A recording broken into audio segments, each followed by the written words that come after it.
我如果一开始是说版权所有翻译必究，如果是说我主张肖像权，我要告他，那其实后面也会没有办法认识那么多就是2次、3次创造的这些工作者，所以我觉得就是抛弃所有的相关连接的所有的权利，等于把自己当做素材贡献到公众领域。那我知道唐凤政委是一个非常友善的人，他不会因为他的问题很尖锐而觉得很生气，所以我就让学生问了他们真的想问的问题，所以他们今天所有的问题都是他们的好奇心，比如说性别，比如说108课纲，因为他们就是108课纲的实行者，或者他问的性别的问题，就是说为什么你不像小 Ella 一样做全套呢？这些问题其实很尖锐，以我老师的立场，其实我是不好意思问的。那他这场演讲就会有一点点刻意，那我不希望，我希望以学生为主体，所以他们昨天的 Q&A 真的是完完全全的呈现他们想问的问题。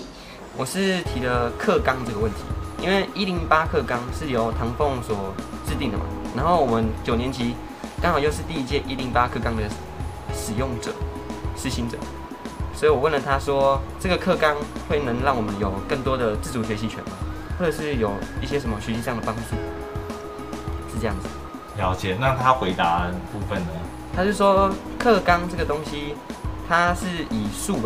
养导向来走向的。比如说一些课外辅导，你可以塞一些，比如说电竞啊、游戏类的，不一定是一点那么死板的。比如说只有读书啊，或者是怎样，它可以把读书跟生活一起结合，